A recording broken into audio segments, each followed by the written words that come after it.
Sa nakaraang video, habang naglalakad sila, masayang tinanong ni Nit kung pwede silang magbuo ng team. Pero bago pa niya matapos ang tanong, biglang lumitaw mula sa kung saan ang isang kakaibang halimaw at malakas na sinuntok si Nit. Bago pa makagalaw si Taishi, nilunok agad ng halimaw si Nit, dahilan para tulala siya sandali. Agad siyang sumugod, handang suntukin ng halimaw ng sobrang lakas na pati ninuno nito ay mararamdaman. Hindi man lang nakaiwas ang halimaw ng sipulan ito ni Taishi sa mukha. Habang nahihilo pa ang halimaw mula sa tama, mabilis na sumunod si Puron at tinira ang lalamunan nito para mailabas si Nit ng ligtas. Bumagsak ang halimaw sa lupa at doon ay isinuka si Nit, na balot sa kakaibang jelly-like slime na ginawa ni Puron para protektahan siya sa paglabas. Lumapit si Taishi, bahagyang nasasaktan ang braso dahil sa suntok kanina, habang si Nit ay nakahandusay pa rin sa slime ball. Agad tinanong ni Taishi kung ayos lang siya. Medyo nanginginig pa si Nit at sinabing sobrang nakakatakot sa loob, madilim, mainit, at nakakakilabot. Nang bumalik sa normal na anyo si Puron at natunaw ang slime, bumagsak siya mismo sa ulo ni Nit. Sa wakas, nakahinga ng maluwag si Taishi at sinabing buti na lang at hindi siya nahuli, dahil kung nagkataon ay baka may masamang nangyari. Pero sagot ni Nit, huwag siyang magmukhang sobrang seryoso at nagpasalamat dahil kay Taishi ay ligtas siya ngayon. Habang masayang tumatalon si Puron, naging seryoso si Taishi at sinabing ayaw na niyang maulit iyon. Hindi raw niya kakayaning mawala ang isang taong mahalaga sa kanya, at ayaw niyang mailagay ulit si Nit sa panganib. Natahimik si Nit, saka biglang niyakap si Taishi. Sinabi niyang mabuting tao ito at nangangako siyang hindi na siya mag-aalala ulit. Dahil mahalaga siya kay Taishi, sisikapin niyang manatiling buhay at laging nasa tabi nito. Medyo naiilang si Taishi at, matapos ang ilang segundo, sinabi niyang hindi naman niya direktang sinabi na mahalaga si Nit sa kanya. Pero nakangiti lang si Nit at sagot na alam na niya iyon kahit walang salita, tipong umaasa lang sa vibes at kumpiyansa. Pagkalabas nila sa dungeon, nagtungo sila sa Japan Dungeon Association Takikawa Branch. Pagpasok pa lang, bahagyang niyakap ni Nit si Taishi at aminadong naiilang pa rin siya sa maraming tao. Sinabi ni Taishi na wala silang choice, kailangan nilang ibenta ang mana kaya nandito sila. Sa front desk, mainit silang sinalubong ni Takahara at nagpasalamat sa pagpunta. Magalang na bumati si Taishi habang si Nit naman ay nanigas at tahimik lang, iniisip na mas mukha pang halimaw si Takahara kaysa tao. Ipinakita ni Taishi ang dala niyang bag at sinabi na tapos na ang request, saka ipinakilala si Nit bilang tumulong sa pagkuha ng mana grass. Nagulat si Takahara sa dami ng laman ng bag at nagtanong kung galing sila sa B-rank cave sa unknown territory. Kumpiyansang tumanggo si Taishi at kinumpirma. Sinabi ni Takahara na karaniwang may king wild boar doon. Sumang-ayon si Nit at sinabi na tinalo iyon ni Taishi at Puron sa isang suntok lang. Tinanong ni Taishi kung pwede ring ibenta ang karne at buto ng boar. Biglang nagulat si Nit at bumanat na para kay Puron daw yun, pero plano pala nitong ibenta. Natawa si Taishi at inamin na kaunti lang ang ibebenta, habang ang natitira ay baon pa rin ni Puron. Nanatiling tulala si Takahara, iniisip kung totoo ngang natalo nila ang King Wild Boar sa isang suntok. Kinumpirma ni Nit na totoo yun at pinuri sina Taishi at Puron. Nakangiti lang si Taishi at sinabing oo lang si Nit, habang masayang gumalaw si Puron. Sinabi ni Takahara na ipoproseso na ang settlement at maghintay lang sila. Masayang sumigaw si Nit at nagpasalamat para sa rewards. Habang pinagmamasdan sila ni Takahara, tahimik niyang naisip na ngayon lang siya nakarinig ng slime na kayang talunin ang isang B-class monster, lalo na mula sa isang F-class boy na may kontrata sa ganoong slime. Paulit-ulit siyang sumusulyap sa kanila. Iniisip kung sino talaga sila. Biglang napasigaw sa tuwa si Nit habang sabay nilang tiningnan ni Taishi ang kanilang mga cellphone. Ipinahayag ni Nit na iyon ang pinakamalaking reward na nakuha niya sa buong buhay niya. Maging si Taishi at Puron ay halatang nagulat.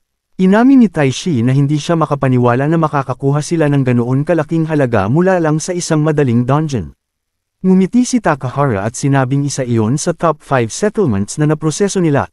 Saka siya nagtanong kung ano ang plano nilang gawin sa pera. Habang naglalakad palabas, sinabi ni Taishi na uunahin niyang bayaran ang tambak na renta at utility bills. Dagdag pa niya, bibili rin siya ng masasarap na pagkain para kay Puron. Natuwa naman si Takahara at sinabing ganoon nga ang inaasahan niya mula kay Taishi. Nagdagdag pa siya na kung may mga bagong requests, siya mismo ang tatawag. Tumango si Taishi at nagpasalamat bago sila tuluyang umalis. Habang naglalakad, patuloy pa ring pinagmamasdan ni Takahara ang tatlo at iniisip na malamang ay madalas pa niya silang makikita mula ngayon. Pagkalabas nila, nagpasalamat si Nit kay Taishi ng may ngiti, at sinabing simula nang makilala niya si Taishi at Puron, marami siyang na-realize. Hindi na raw lang para sa sarili niya ang buhay niya, at napagpasyahan niyang mamuhay ng mas totoo sa sarili. Natuwa si Taishi at sinabing sigurado siyang magtatagumpay ito. Nangako si Nit na magiging cool tulad nina Taishi at Puron, saka nagpaalam at sinabing magiging ibang tao na siya sa susunod nilang pagkikita. Bago tuluyang umalis, tinanong pa niya kung pwede silang bumuo ng team kapag lumakas na siya. Tahimik lang na pinanood ni Taishi ang pag-alis nito at napangiti, iniisip na simula nang makilala niya si Puron, puro magagandang bagay na ang nangyayari. Sumagot si Puron ng masayang, puro, kaya hinaplos siya ni Taishi at sinabing kailangan na nilang asikasuhin ang ilang bagay. Napatilt ng ulo si Puron, kaya ipinaliwanag ni Taishi na matapos bayaran ang renta at bills, mag-show shopping sila. Biglang natuwa si Puron at muling nagsabi ng puro. Makalipas ang ilang sandali, natapos ni Taishi ang pagbabayad at magkasama silang namili. Nag-try sila ng iba't ibang bagay, nag-enjoy, at bumili ng pagkain. Pag-uwi, nagluto si Taishi ng masarap na hapunan at masayang kumain silang dalawa. Pagkatapos kumain, magkasama silang nag-relax sa bathtub. Nakasandal si Taishi at napabuntong hininga, sinasabing matagal na mula nang huli siyang magkaroon ng ganitong katahimikan. Tinawag pa niya itong, the best thing ever. Si Puron naman ay masayang nagpalutang-lutang sa tubig bago umupo sa gilid ng bathtub, dahilan para mapangiti si Taishi. Tinanong niya kung masarap din ba ang pakiramdam, at tumugon si Puron ng mahinhin na, puro. Masaya muna si Taishi, pero biglang naging seryoso ang mukha niya. Sinabi niyang nakakabahala rin ang pagiging relaxed nila, at naisip niya kung kamusta si Karen, lalo na matapos ang nangyari sa school. Sumulyap si Puron at nagsabi ng, Puron, na tila nag-uudyok na tawagan na lang niya kung nag-aalala siya. Agad tumayo si Taishi, nagpunas, nagbihis, at kinuha ang cellphone. Nag-alinlangan siya kung okay bang tawagan si Karen ngayon dahil baka gabi na. Kahit sinabi nitong pwede siyang mag-contact anytime, iniisip pa rin niyang baka istorbo. Halos makatulog na si Puron at mahinhin na nagsabi ng puro na parang sinasabi na huwag nang mag-overthink. Iniisip ni Taishi kung mas mabuting mag-email na lang siya, pero biglang tumunog ang cellphone niya. Nagulat silang dalawa nang makita sa screen na si Karen ang tumatawag. Agad itong sinagot ni Taishi, habang tumalon si Puron sa balikat niya para makinig. Maingat niyang binati si Karen, na agad ding bumati pabalik at tinanong kung ayos lang siya. Sumagot si Taishi na okay lang siya, at tinanong kung ayos lang din si Karen. Sinabi nitong okay naman siya, pero may kakaiba siyang nararamdaman. Nawala ang ngiti ni Taishi at kinabahan, iniisip kung ano ang nangyari. Sandaling tumigil si Karen bago muling nagtanong kung ayos lang si Taishi. Ngunit pinutol siya nito at ikinwento na nakatapos siya ng isang B-rank request ngayong araw. Ipinahayag niya na plano na niyang kumuha pa ng mas maraming requests mula sa association para kumita pa. Nang tanungin niya kung ayos lang ba si Karen, tumugon nito na okay lang siya, pero may kakaiba raw kay Kasai sa school kanina. Pagkarinig ng pangalan, nanahimik si Taishi at napadiin ang panga, hindi niya talaga gusto ang taong iyon. Ikinwento ni Karen na nagwawala si Kasai dahil hindi niya magamit ang skills niya. Para sa kanya, pathetic yun at baka karma na rin sa ginawa niya. Dagdag pa niya, wala raw balak si Kasai na humingi ng tawad kay Taishi, at hindi niya papayagang makatakas ito ng basta-basta. Si Taishi ay sandaling natahimik bago mahinahong itanong kung may iba pa bang gustong pag-usapan si Karen, dahil alam niyang hindi lang ito tumawag para magreklamo tungkol kay Kasai. Saglit na tumigil si Karen at inamin na matagal na niyang gustong itanong ang isang bagay. Dahan-dahan niyang binanggit ang tungkol sa mga magulang ni Taishi at tinanong kung masakit ba para sa kanya nang mawala ang mga ito sa aksidente. Tahimik na sumagot si Taishi ng, oo, masakit talaga.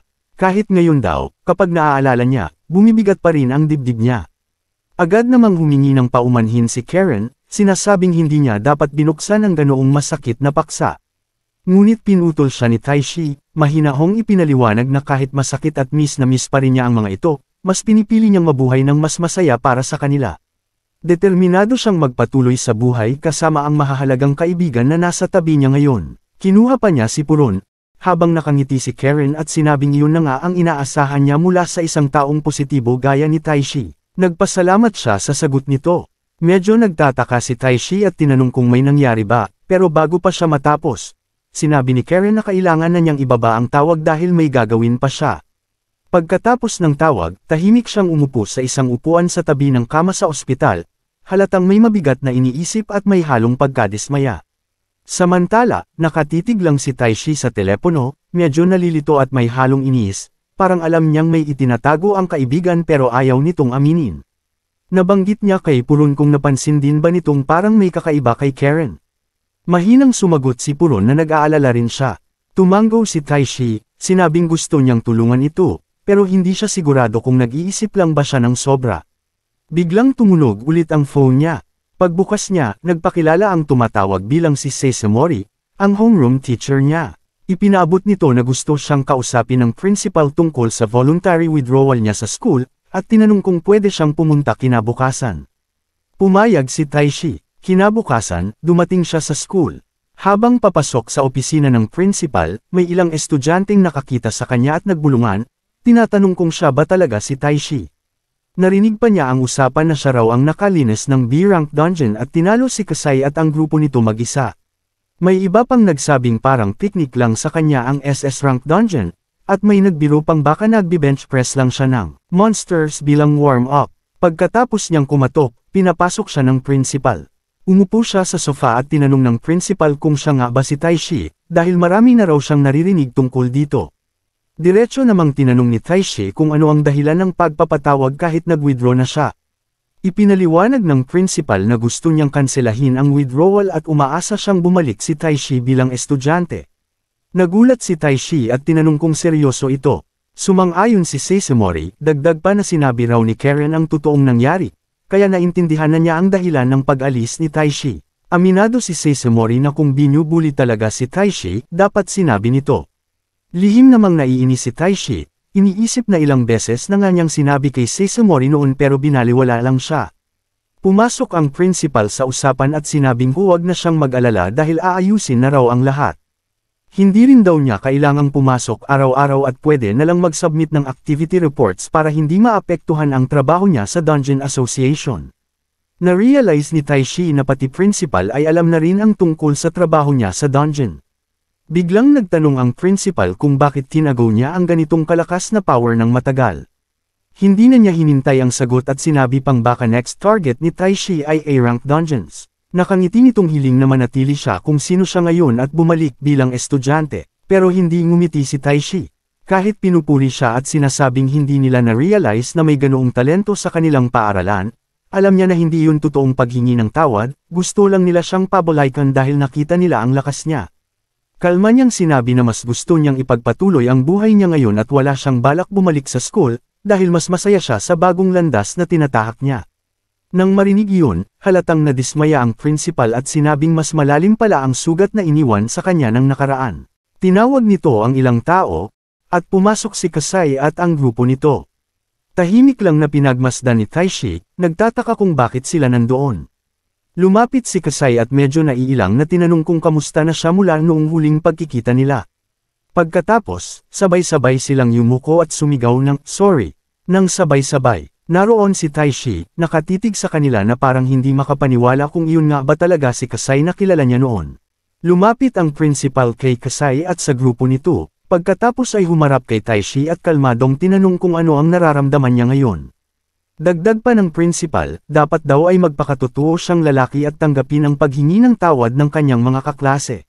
Sinabi pa nito na kung gusto ni Taishi, paparusahan ng paaralan ang tatlo ng maayos. Pagkatapos, humarap siya kay Seisamori at mariing inanunsyo na pati ang homeroom teacher na binaliwala ang bullying at pinrotektahan ang grupo ay mapaparusahan din. Muling bumaling sa kanya ang principal at sinabi na kung babalik siya sa paaralan, gagawin nilang ganoon ang school life na gusto ni Taishi. Idinagdag pa nito na wala naman daw siyang mawawala sa kasunduang iyon, ang kailangan lang ay maging pride ng paaralan. Sa madaling salita, gusto nilang gawing parang poster boy si Taishi. Tahimik na pinag-isipan ni Taishi ang alok, alam niyang maganda ang mga kondisyon at posibleng ito na ang pagkakataong magkaroon siya ng school life na matagal na niyang pinapangarap. Ngunit bigla niyang naramdaman ang kakaibang presensya, nilingan niya si Puro na tila naglalabas ng galit at matinding killing intent, gaya ng tuwing makakita ito ng mga halimaw. Agad niyang kinuha ang bag at mahinahong sinabi na iisipin muna niya ang alok. Tumayo siya, nagpaalam, at nagsimulang maglakad papalabas ng opisina. Sinubukan siyang pigilan ni Seymour at ng principal, hinihiling na makinig pa, pero hindi siya tumigil. Sa likod niya, mariing sinuntok ni Kasai ang kamao at mahina itong sumumpa.